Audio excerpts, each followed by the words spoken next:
अपना फ़ोन बजता देखकर उसने उठाया और फिर अननोन नंबर देखकर उसके माथे पे बल आए, लेकिन कयान को मजबूरन उठाना पड़ा। अरे अरे एसपी साहब, इतनी देर लगा दी मेरी कॉल उठाने में। क्यों? तुम कहीं की मलका हो जो मैं देर नहीं लगा सकता? कयान ने चबा चबा कर कहा। अरे एसपी साहब, हम तो आपके इश्क में कोटे कोटे डूबे हैं और आपके दिल की मलिका बनना चाहते हैं, और आप हैं कि हमें पकड़कर जेल में बंद करवाना चाहते हैं। बकवास बंद करो अपनी इविल। तुम चाहती क्या हो? सिर्फ आपको एसपी साहब, वो शरारती लहजे में बोली। तुम्हें मुझसे प्यार कब हुआ? जिंदगी अजाब हो गई है। प्यार तो मुझे आपसे बहुत पहले हुआ था, वो खोए हुए लहजे में बोली। क्या मतलब? मतलब कुछ नहीं है एसपी, प्यार का क्या है। आपको पहली दफा मुस्कुराते देखा था पुलिस की वर्दी में, तो ये पत्थर दिल एविल अपना दिल दे बैठी। तुम जानती भी हो इविल कि तुम मेरे हाथ आ गई तो तुम्हारा क्या हशर होगा। बस एक दफा मुझे अपना लें, फिर जो हशर करेंगे मुझे मंजूर होगा। वो अब भी कायान की बातों को मजाक में ले रही थी। वैसे एसपी साहब, मुझे पकड़ने से अच्छा है जो इस पूरे गैंग के बनने की वजह है, किंग, उसे पकड़ा जाए। हम तो गुनाहगार लोगों को मारते हैं, लेकिन वो तो और भी कहीं गुनाहगार काम करता है। उसे भी ढूंढ लूंगा मैं बहुत जल्द इविल। तुम अपनी फिक्र करो। कयान ने तनसिया कहा। मुझे तो बस आपकी फिक्र है एएसपी साहब। कयान मजीद उसकी बकवास नहीं सुनना चाहता था तो कॉल बंद कर गया। बदतमीज सिविल, और मोबाइल निकालकर फिर से एन की तस्वीर देखने लगा। मेरा बच्चा, एन, वापिस आ जाओ प्लीज। दूसरी तरफ कॉल बंद होते देख वो मुस्कुराई थी। मैं आज भी आपको जिज करने में माहिर हूँ कयान कासमी। फिर उसने एक बंदे को कॉल की और जो खबर उसे सुनने को मिली थी, उसकी नीली आंखों में सर्द मेहरी आई थी। कॉल बंद होने के बाद उसके होंठों पर मुस्कुराहट आई थी। यानी कि अब कयान कासमी के लिए एक और लड़की को जिंदा लाश बनाना पड़ेगा। So sad. वो सिटी मारती कल पाकिस्तान जाने का प्लान करने लगी। माला भी यूनिवर्सिटी से निकलती कि उसकी टक्कर एक लड़की से हुई थी। माला रेड टॉप पहने, ब्लैक पेंट पहने, गले में रेड स्टॉलर लिए, सुनहरी बालों की ऊंची पोनी टेल किए, वो कोई नीली आंखों वाली गुड़िया लग रही थी। वो सामने वाले लड़के की तो माला को देखकर सांस रुक गई थी। अंधे हैं आप, नजर नहीं आता, अंधों की तरह चलते रहते हैं, पता नहीं कहाँ से आ जाते हैं मुंह उठाकर। माला की पटर पटर चलती जुबान देखकर सामने वाले के चेहरे पर मुस्कुराहट आई थी। कोई नहीं कह सकता था कि ये वही माला है जिसकी जावियारी के सामने बोलती बंद हो जाती है। माला तो इतना कुछ कहकर चली गई, जबकि सामने खड़ा अदील कलानी माला को दूर तक देखता रहा। अपने पीछे खड़े गार्ड्स को देखकर उससे एक एक डिटेल देने को कहा, और शैतानी मुस्कुराहट लिए वो चला गया। अरे एंजल, आप बहुत अच्छे हैं। लारेब अपने बाल छेड़ती हुई सफ़ीर को हंसा गई थी। अच्छा, मैं तुमको क्यों अच्छा लगता हूँ? क्योंकि आपने उस दिन मेरी जान बचाई थी, इसीलिए। वो मासूमियत से बोली। आप मेरे एंजल हैं, और क्या, आप हमेशा मेरे साथ रहेंगे ना। ये तो मुझे नहीं पता, लेकिन चलो आज से हम फ्रेंड बन जाते हैं। सफ़ीर अपना हाथ आगे करता लारेब से बोला। ओके एंजल, हम फ्रेंड हैं। तो क्या एंजल, मैं आपसे एक बात बोलूं, वो एक्साइटेड सी बोली। बोलो। सफ़ीर अब अपनी कुर्सी पर बैठ चुका था। मुझे ना भूख लगी है, वो अपने पेट पर हाथ मारते हुए बोली। ओहो, तो मेरी दोस्त को भूख लगी है। तो क्या खाना है मेरी दोस्त को? वो उसे ट्रीटमेंट के लिए तैयार करना चाहता था कि वो उसके साथ घुल मिल सके। मुझे ना पिज़्ज़ा, बर्गर, बिरयानी, कोरमा और आइसक्रीम खानी है, वो मासूमियत से बोलती सफ़ीर को हैरान कर गई। इतना सब कुछ छोटी सी मेरी फ्रेंड खा लेगी? हाँ ना एंजल, मैं सब खा लूँगी। सफ़ीर ने पिज़्ज़ा और आइसक्रीम मंगवाई, जो कि लारे बच्चों की तरह खा रही थी, और सफ़ीर उसे देख देख कर मुस्कुरा रहा था। लारीब खाना खाते खाते कब वहाँ ही सो गई, कुर्सी से टेक लगाकर उससे पता ही नहीं चला। सफ़ीर ने उसे अपने बाजू में उठाया और हॉस्पिटल के कमरे में ले जाकर लिटा दिया। उसे बाजू में उठाते सफ़ीर को अजीब सा एहसास हुआ था। वो 20 साल की लड़की का वजन ऐसा था जैसे फूल हो। उसकी ड्यूटी का टाइम ख़त्म होने वाला था, उसे घर जाना था, सो वो चला गया। अमान को अपनी बहन की परेशानी थी, लेकिन वहाँ गार्ड्स छोड़ आया था। उससे पूरी जांच पड़ताल करके ही हॉस्पिटल में एडमिट करवाया था। उसे अब एविल मॉन्स्टर के आने का इंतज़ार था। वो मुसलसल चंदा के बारे में भी सोच रहा था कि वो दोबारा मिलने जाएगा। मासी, ये ले आन, चाय पी ले, मैं बना कर लाई हूँ। आपको मेरे हाथ की चाय पसंद है ना, वो मुस्वी मुस्कुरा कर बोली, वरना उसकी मुस्कुराहट तो कब की रूठ चुकी थी। मुझे नहीं पीनी तुम्हारे हाथ की चाय। वो ज़रा सख्ती से बोला। वो नर्म लहजे में बात करके इनको दोबारा से कोई उम्मीद नहीं दिलाना चाहता था। मैंने कहा आन, आप पिए। तुम बैठो, मैं ही चला जाता हूँ। इतने में एन ने कयान का हाथ पकड़ लिया। मुझसे 2 घड़ी बातें कर लें। लेकिन कयान ने एन का हाथ झटका। मेरे पास फालतू टाइम नहीं है कि तुम्हारे साथ बातें करूं। उसका हाथ और साथ दोनों झटक कर जा चुका था। देखना, जिस दिन मैं आपसे दूर हो जाऊंगी ना, आप ढूंढेंगे मुझे, मैं नहीं मिलूंगी। दूर कहीं जाते हुए कयान को एन की आवाज़ सुनाई दी थी, जो वो इग्नोर करता चला गया। अगले दिन एन नीचे नाश्ता न करने आई तो नाइला ने ऊपर जाकर देखा। एन को बहुत तेज बुखार हो रहा था। नाइला ने कयान को बताया। वो जल्दी से एन के रूम में गया। आन, मुझे बुखार है। अब आपको कोई फर्क नहीं पड़ता ना? कयान ने अप्रोच खाकर इस ड्रामेबाज को देखा। मामा, हल्का सा बुखार है, मेडिसिन दे दें, ठीक हो जाएगी। आप मेरे पास बैठ जाए ना। एन ने आंखों में आंसू लिए कयान से कहा।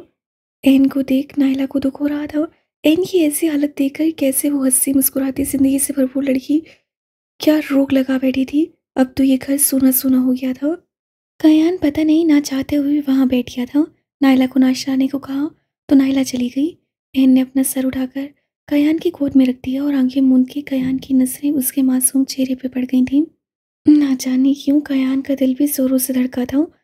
उसका दिल कर रहा था वो एन के लंबे बालों में अपनी उंगलियां चलाए और एन को सुकून पहुंचाए। लेकिन वो रुक गया था। वो डर गया था। वो जल्दी से बस दूर होना चाहता था। उसका दिल बागी नहीं होना चाहता था। वो नहीं जानता था क्यों, लेकिन उससे खौफ होने लगा था कि कहीं एन की कही बातें सच ना हो जाए। नाइला नाश्ता लेकर आ गई थी। उससे एन को नाश्ता करवा दिया, जबकि एन कयान के हाथों से नाश्ता करती बार बार नम आंखों से कयान को देख रही थी। आन प्लीज, मुझे आपसे मोहब्बत है। एन रोने लगी थी। मुझसे खुद से दूर ना करें।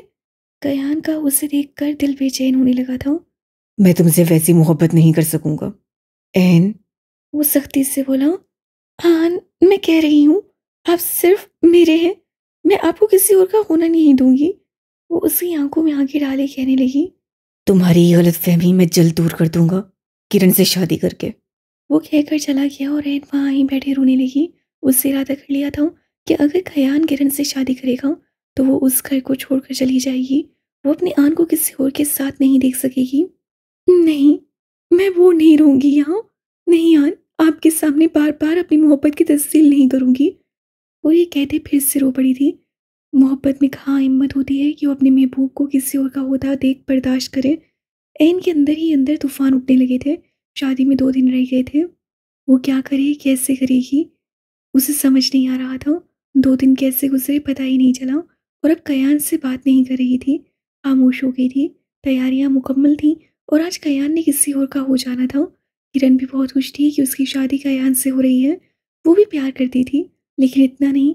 वो सिर्फ उसकी दौलत की वजह से उस पूरे घर में राज करना चाहती थी। और आज कयान ने सफ़ेद कलर की शेरवानी पहनी थी, लेकिन आंखें उदास थीं। नाइला भी उदास थी। जब इस शादी से कोई खुश ना था, फिर कैसी शादी, कैसी खुशियाँ। लेकिन कयान को भी ये बात समझ नहीं आ रही थी। एन तैयार हुई थी। उसे सफ़ेद कलर का फ्रॉक पहना था, माथे पर बुंदियाँ लगाई थी, आंखों में काजल लगाए वो बहुत प्यारी लग रही थी। लेकिन आंखों में वही उदासी, वही नमी। बारात का वक्त होने वाला था। वो उठकर कयान के कमरे में गई। कयान ने उसे देखा, जिसकी आंखों में उदासी थी, जो कयान को अच्छी नहीं लग रही थी। वो तो उसे हंसी मुस्कुराती अच्छी लगती थी। कयान के दिल में अपने बच्चे की ऐसी हालत देख छुरियां चली थी। लेकिन वो अपना दिल मजबूत करता उसके पास गया। एन, मेरी बात सुनो। एन नम आंखों से कयान को देखा। मुझे माफ कर दो एन, मैंने तुम्हें मारा, तुम पे गुस्सा किया। आपको क्या फर्क पड़ता है कयान कासमी? वो मुस्कुराई थी। उसकी मुस्कुराहट में छुपा दर्द देख कयान बेचैन हुआ था। बस आप मेरे साथ ये 20 मिनट गुजारे, इसके बाद मेरी कोई ख्वाहिश नहीं होगी, क्योंकि आप किसी और के हो जाएंगे। उसकी इल्तिजा कयान के दिल पे वार कर रही थी। आन, आपको मुझ पे तरस क्यों नहीं आ रहा है? एन सिसक पड़ी थी। आपके जाने के बाद एन मर जाएगी। एन रोते हुए कयान के सीने से लगी थी। कितनी देर वो उसके सीने से लगी रोती रही। फिर नाइला कमरे में आ गई। एन जल्दी से पीछे हुई थी। कयान, बारात का टाइम हो गया है। एन ने कयान को रास्ता दिया और कयान को जी भर कर देखा कि जैसे आज आखिरी बार देख रही हूँ। आन, मुझे माफ़ कर दे। आइंदा मैं आपको तंग नहीं करूँगी। मैं कभी नहीं। हाला, आप भी माफ़ कर दे। नाइला ने रोते हुए एन को सीने से लगाया। एन के तो आंसू थम गए थे। कयान गाड़ी में बैठा था। उससे खुश होना चाहिए था कि वो उसकी शादी किरण से हो रही है, लेकिन उसका ध्यान सिर्फ और सिर्फ एन की तरफ था। मैं बहुत तकलीफ में हूँ। आपको मेरी तकलीफ नजर क्यों नहीं आती कयान? उसको एन की आवाज़ अपने कानों में सुनाई दी। उससे दूर देखा लेकिन एन कहीं नजर नहीं आई। वो बारात लेकर पहुंच चुके थे। कयान किरण के सामने खुश था लेकिन उसका दिल अंदर से उदास था। वो क्या करता, लोगों की बातों की वजह से वो अपने बच्चे को उदास कर गया था। एन कयान को किरण के साथ बैठा देख अपने कदम पीछे लेने लगी थी। कयान की नसें उठी थी और ब्राउन आंखों से निकलते आंसू कयान का दिल चीर गए थे। कयान उठने लगा था कि नायला ने पकड़ कर बिठा लिया। उससे रहने दो, जाने दो, कहाँ जाएगी वो? तुम्हें किसी और का होता हुआ नहीं देख सकती, बाद में उसे संभाल लेना। लेकिन कयान को आज एन की बागी आंखों से डर लग रहा था। वो चाहता था वो एन को रोक ले वरना वो दूर चली जाएगी। बस वो गलती कर चुका था, उससे एन को रोका नहीं था और वो जा चुकी थी। एन चली गई और कयान की आंखों के सामने बार बार एन की रोती आंखें और एन की आवाज़ से, एन आप मेरे हैं, आप मेरे हैं, ये आवाज़ से गूंजने लगी थी। उसका दिल बेचैन होने लगा था, दम घुटने लगा था। मौलवी आ चुका था, निकाह शुरू हो चुका था। कयान ने फिर इधर उधर देखा लेकिन एन कहीं नजर नहीं आई थी। कयान को किसी अनहोनी का इल्हाम हुआ था। उसे एन कदम ब कदम अपने से दूर जाती हुई नजर आई थी। आन, मैं जा रही हूँ आपसे दूर। नम आंखें कयान को नजर आई थी। बहुत प्यार करती हूँ आपसे, बहुत ज्यादा। प्लीज आन, आपके बगैर मर जाऊंगी मैं। क्या आपको कबूल है? कयान को मौलवी की आवाज़ सुनाई दी थी लेकिन उसे एन दूर जाती नजर आ रही थी। एन। वो चीखता वहां से उठा था। सब लोग हैरानी से उसे देख रहे थे। मामा, मामा, एन कहाँ है? किरण ने हैरानगी से कयान को देखा। बेटा यहाँ ही होगी, उससे कहाँ जाना है? नहीं मामा, मेरी एन यहाँ नहीं है, वो चली गई है। उसे बुलाएं, फिर ये निकाह करूंगा। नायला ने गुस्से से कयान की तरफ देखा जो यहाँ तमाशा बना रहा था। क्या तमाशा है ये कयान? हमारा निकाह है आज और तुम्हें अपनी बहन की पड़ी है। किरण ने अजीब से लहजे में बोला। कैसी बातें कर रही हो तुम किरण? वो मेरी बहन है। अच्छा, लेकिन तुम उससे बहन मानते हो, वो तो नहीं मानती अपना भाई तुम्हें। क्या मतलब? नायला, कयान और सबने हैरानगी से किरण को देखा। हाँ कयान, एन मेरी तरफ 2 दिन पहले आई थी और उसने मुझे बताया था कि वो तुमसे कितना प्यार करती है और मैं शादी से इनकार कर दूं। मुझे ये सुनकर झटका लगा था लेकिन एन ने कहा कि कयान आपसे प्यार करता है। वो मुझसे अपनी मोहब्बत की भीख मांग रही थी और मैं खुश थी कि चलो तुम तो मुझसे प्यार करते हो, लेकिन शायद ये मेरी खुशफहमी थी कि तुम मुझसे प्यार करते हो। नायला ने शर्मिंदगी से किरण और उसके घर वालों की तरफ देखा लेकिन कयान सब बातों को इग्नोर करता फिर से नायला की तरफ मुतवज्जा हुआ। मामा, मेरा दिल घबरा रहा है, मेरी एन ठीक नहीं है। वो बाहर जाने लगा तो किरण ने कयान का हाथ पकड़ लिया। मुझे छोड़कर ना जाओ कयान, हमारा निकाह है आज, प्लीज। किरण, मुझे लगता है मैं आज यहाँ रुका तो एन को खो दूंगा। अगर उसे ही खोने से डरते थे तो मुझसे शादी करने का वादा क्यों किया तुमने? क्या तुम एन से प्यार करते हो कयान? कयान का ये सुनना था कि उसके कानों से धुआं निकलने लगा था। नहीं, मैं उससे प्यार नहीं करता। उससे अपनी ही आवाज खाई से आती हुई सुनाई दे रही थी। बस वो यहाँ नहीं है तो मेरा दिल घबरा रहा है। नायला ने बेबसी से कयान को देखा था। कितना समझाया था नायला ने कयान को कि इनको अकेला न छोड़ो, लेकिन कयान नहीं समझा था और आज यहाँ तमाशा बना रहा था। अगर एन मिल गई तो मैं तुमसे निकाह करूंगा। किरण, मुझे भी एन को ढूंढने जाना है। अगर तुम्हें अपनी ही कज़न से प्यार था तो मुझे क्यों धोखा दिया? तुम धोखेबाज हो। दिल में अपनी उस कज़न को रखा है जिसे तुम बहन समझते हो और उसके लिए प्यार रखा है और मुझसे शादी करने चले थे। किरण ने गुस्से से कहा तो कायान का चेहरा लाल धुआं हुआ था। सब लोगों में बातें होने लगी थी। मैं उससे प्यार नहीं करता। तुम मुझसे प्यार करते हो कायान? अपने दिल से पूछो, इसीलिए तो तुम्हें वो नजर नहीं आ रही। तो तुम अपना निकाह छोड़कर जाने के लिए तैयार हो? नहीं, नहीं। वो अपने बाल नोचता हुआ बोला। अगर तुम्हें इतनी ही अजीज है वो तो मुझे यहाँ तक क्यों लेकर आए? किरण भी दुल्हन के लिबास में चीखती सबको हैरान कर रही थी। नहीं किरण, ऐसी कोई बात नहीं है। ऐसी ही बात है Kayan Kazmi. You are a cheater. दिल में अपनी कज़न को रखा और शादी मुझसे। मैं तुम जैसे धोखेबाज से शादी कर ही नहीं सकती। किरण की आंखों से भी आंसू गिरने लगे थे। तुम जिसके लिए हमारी शादी छोड़कर जा रहे हो ढूंढो जाओ उसे। मेरी तरफ से तुम्हें तुम्हारी कज़न और तुम्हारा प्यार मुबारक। किरण के घर वालों ने भी नायला और कयान को बातें सुनाई थी लेकिन कयान को इन बातों की परवाह नहीं थी और उसे सिर्फ एन की परवाह थी। और वो नायला को लेकर घर छोड़े एन को ढूंढने निकल गया था और किरण वहां ही दुल्हन के जोड़े में बैठी रह गई। हाल। सर, उस लड़की की इंफॉर्मेशन मिल चुकी है। एक आदमी ने अदील की तरफ एक फाइल की। सर, वो हमारे खास आदमी नवाज खान की बेटी कशमाला खान है। ओहो, फिर तो अपने ही घर की लड़की निकली। चलो अच्छा है, घर से ही मजे ले लेंगे। वो शैतानी मुस्कुराहट से हंसता सबको हंसा गया था। किंग का बेटा अदिल किलानी भी उसी की तरह आवारा था। लड़कियों का इस्तेमाल करना, फिर उन्हें बेच देना, उन्हें ब्लैकमेल करना उसका पेशा था। जिसको चाहता उठवा लेता था। कौन था जो शहबाज गिलानी के सामने बोलता? कोई नहीं। और उनमें सबसे ज़्यादा हेल्प नवाज करता था। उसे नहीं पता था कि एक दिन अपनी ही बेटी को इस गंदगी में बेच देगा। तो अब नवाज से बात करनी पड़ेगी। ईविल और मॉन्स्टर पाकिस्तान आ गए थे। कयान की शादी भी तय हो गई थी। लड़की वालों को और क्या चाहिए था? लेकिन अपनी माँ की वजह से, उनकी खुशी की वजह से शादी कर रहा था। ईविल को अब बस कयान से मिलना था। उसे बताना था कि अब उससे कितना प्यार करती है। अमान, तुम लारिब को डॉक्टर के पास ले गए थे? ईविल डाइनिंग टेबल पे बैठे अमान से पूछने लगी। हाँ ईविल, वहाँ एडमिट करवा आया हूँ। आज दोबारा जाऊंगा अपनी गुड़िया से मिलने। देख लेना अमान, वहाँ मेरे बच्चे लारिब को कोई परेशानी नहीं होनी चाहिए। ईविल के लहजे में लारिब के लिए प्यार ही प्यार था, जिसे महसूस करते अमान और मोनसे के चेहरों पे मुस्कुराहट आई थी। नहीं ईविल, वहाँ का स्टाफ बहुत अच्छा है, स्पेशली डॉक्टर सफ़ीर बहुत अच्छा। और तो और हमारे लारेब की उससे दोस्ती भी हो गई है। सच्ची? लेकिन वो तो डरती है ना? हाँ ईविल, मैं भी हैरान हुआ था कि लारेब किसी भी मर्द के पास जाने से डरती है, लेकिन वो वाहिद लड़का है जिसके पास मेरी बहन खुद गई थी। मिलना पड़ेगा इस डॉक्टर से, जिसे हमारी लारिब पसंद करती है। ईविल ने मुस्कुराकर अमान और मोनसे की तरफ देखा तो तीनों ही हंस पड़े। किंग जो अपने बेटे अदील के साथ बैठा था, अदील उसे माला के बारे में बता रहा था कि उसे वो लड़की चाहिए। जिसे सुनकर नवाज तो परेशान हुआ था। किंग की नज़र नवाज की बीवी पर गई थी, तो किंग ने उसे अपनी रखेल बना लिया था। नवाज से कितनी ही कोशिश की थी कि किसी की नज़र उसकी बेटी पर ना पड़े, लेकिन बुरा होगा कि उसके कर्मों की सज़ा मिलने पर अदील की नज़र माला पर पड़ गई। अभी वो बैठे बातें कर रहे थे कि किंग के नंबर पर कॉल आई थी, जिसे उठाता हुआ खान के साथ लगा गया। क्या बकवास है ये? किंग तो धाड़ा था, साथ बैठे नवाज और अदील परेशान हुए थे। ऐसे कैसे इरफान मारा गया और लड़कियां कोई ले गया? कैसे हरामजादो, तुम लोगों को किस लिए रखा है? वो दहाड़ रहा था। जब से किंग का मकरूर चेहरा और खौफनाक हो गया था।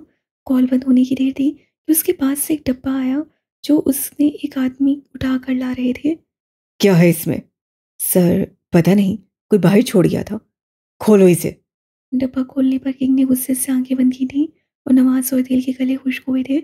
इरफान का सर, बाजू, दिल उस डब्बे में देख के किंग का बुरा हाल था। इरफान के कटे सर पर बड़ा सा ईविल का टैग लगा हुआ था। इतने में एक कॉल किंग को आ गई थी, जो उससे उठा ली। एक और बर्बादी मुबारक हो किंग। ईविल की आवाज़ तंज की तरह किंग के दिल में लगी थी। किंग का दिल कर रहा था कि अभी ईविल उसके सामने हो, किंग उसकी बूटियां बूटियां कर दे। ये तुमने अच्छा नहीं किया ईविल, अच्छा नहीं किया। किंग, तुमने बहुत अच्छा किया था हमारे सर से हमारे बाप का हाथ छीन कर। जिस तरह तुम्हारे बाप को मारा था, उसी तरह तुम सबको भी मारूंगा। तुम सब लोगों का नामो निशान मिटा दूंगा, ये याद रखना। अब होता है खेल शुरू। तुम 2 टके की किंग, पहले हम तक पहुंच के तो दिखाओ। ईविल ने भी गुस्से से कॉल बंद कर दी। अब ईविल का गुस्सा एक जगह जाकर ठंडा होना था, और वो था उसका इश्क कायान काज़मी के पास। वो था ईविल का इश्क कायान काज़मी। उससे किसी को एक कॉल की, अपने काम करने को कहा, जो कि दूसरी तरफ हुक्म मिल जाने पर काम हो जाने का यकीन दिलाने लगा। चलें एसपी साहब, आपसे मुलाकात हो जाए, ज़रा अपना दुख दर्द कम किया जाए। अपनी आंखों में आई नमी साफ करते हुए उठकर बाहर चली गई। मॉन्स्टर का अपील कर रहा था वो अपने भालू से मिले, सो वो भी चला गया। माला ने अपने बाप को सावियार के बारे में बताने की कोशिश की थी, लेकिन उसके बाप के पास उसके लिए टाइम ही नहीं था। ये नहीं था कि वो जावी को पसंद नहीं करती थी। उसे याद था वो बचपन से उसके साथ खेलता था, उसका ख्याल रखता था। लेकिन अब जैसा जावियार था, उसे डर लगता था। अब तो वो उससे प्यार नहीं करता। वो तो उसके बाप के लिए ये गुनाह का बदला लेने आया था, इसीलिए वो डरती थी। वो सोचती थी कि वो जावी को जैसे पहले वाला बना देगी, लेकिन अभी वो जावी को जानती थी, मॉन्स्टर को नहीं। अभी वो बैठी जावी के ख्यालों में थी कि एकदम से खिड़की खुली और कोई कूद कर अंदर आया, जिससे माला की चीख निकलती रह गई। लेकिन जावी को देखकर वो पुरसुकून हुई थी। जावी! क्या हुआ डार्लिंग, मेरा इंतजार कर रही थी? वो आज माला को उससे खौफज़दा ना देखकर हैरान हुआ था, लेकिन वो उसे खौफज़दा करना जानता था। नहीं, मैं तुम्हारा क्यों इंतज़ार करूँगी? तुम हो कौन मेरे? वो मुँह बनाते बचपन की तरह लाड दिखाने लगी थी। उसे अपने किए की माफ़ी भी तो माँगनी थी। वो दोबारा से ज़ाविया को पुराने वाला ज़ावी बनाना चाहती थी। तो तुम चाहती हो कि तुम मेरी हो जाओ और मैं तुम्हारा हो जाऊं? वो एक-एक कदम लेता माला की तरफ जाने लगा। नहीं, नहीं, वो मैं बस। वो कदम ब कदम पीछे होने लगी थी और ज़ाविया के चेहरे पर मुस्कुराहट आई थी। जिस दिन तुम मेरी कैद में आ गई ना, ये रिहाई तुम्हें कहीं भी नहीं मिलेगी, भालू। क्योंकि मेरी कैद आग है जिसमें तुम्हें भी जलना है। वो उसका मुँह दबोचता हुर्राया था। एक दफ़ा वो ज़ाविया का फिर से ये रूप देख सहमी थी। जिस तरह तुम्हारे बाप ने मेरी जिंदगी बर्बाद की, उसी तरह मैं तुम्हारी करूंगा। लेकिन जब तुम मेरी कैद में होगी। वो उसे डराता धमकाता मज़ीद खौफ़ज़दा कर गया था। तुम तो अभी से खौफज़दा हो गई।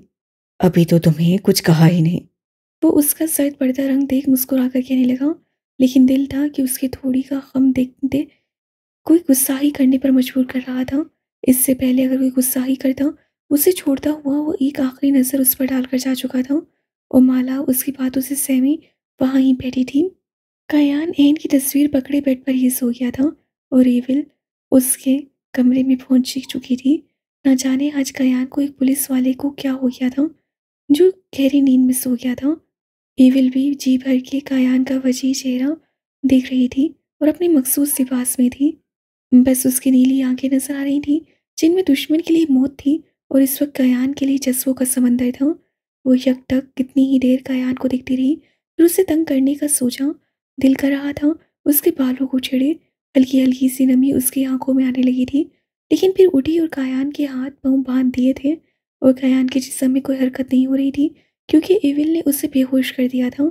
अपने एक बंदे को कहकर कयान के जूस से बेहोशी की दवा मिलवा दी थी। जब कयान फ्रेश होने गया था, बाहरी गार्ड ने ये काम सरअंजाम दिया था, जो एविल को एक एक खबर देता था घर की। इससे कयान हन्नूस बेहोश था। उसके हाथ पांव बांध कर वो पास पड़ा जग में से पानी उठाकर कयान के चेहरे पर मारा था, जिससे कयान का वजी चेहरा भीग गया था और मास्क से पीछे छुपे एविल के लब मुस्कुराए थे। कयान ने हल्की हल्की से आंखें खोली। सामने ही किसी मार्क्स वाले को देखकर उसकी बेहोशी झट से उड़ गई थी।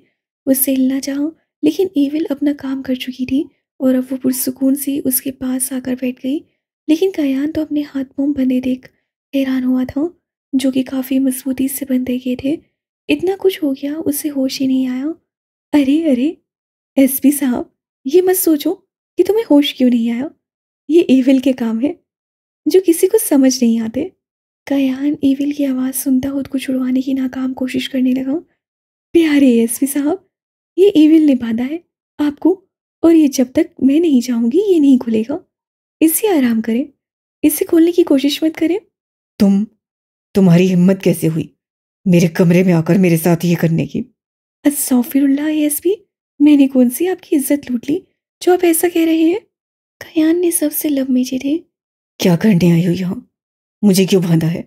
कयान गुर्राया था। एविल को अपने कान के पर्दे फटते हुए महसूस हुए थे। उफ, इतना न चीखो एसपी, सर में दर्द कर रहे हो। मेरा दिल दुखी था, सोचा क्यों ना आपसे मिलकर अपना मूड फ्रेश किया जाए। वो मुस्कुराती कयान को आग लगा चुकी थी। कयान ने उसकी नीली आंखों में देखा, जहाँ ना जाने क्यों कयान को अपने लिए मोहब्बत ही मोहब्बत नजर आई थी, लेकिन वो एक मुजरिम थी और वो एक पुलिस वाला, जिनमें कभी मोहब्बत क्या दोस्ती भी नहीं हो सकती। खोलो मुझे, वरना बहुत बुरा होगा। बुरा होने से अब डर नहीं लगता है एसपी साहब। वो तनसिया मुस्कुराई थी। और वैसे भी आपके प्यार में बुरा हो भी जाए तो इस एविल को कोई परवाह नहीं है। वो आहिस्ता आहिस्ता चलती कयान के पास गई थी और बड़ी ही चाह के साथ अपना हाथ उसके माथे पर रखा कि कयान भी एक पल को साकित रह गया, लेकिन जल्दी से अपना चेहरा मोड़ लिया। कयान खुद को छुड़वाने की नाकाम कोशिश करने लगा। एविल ने कयान का चेहरा पकड़कर अपनी तरफ किया।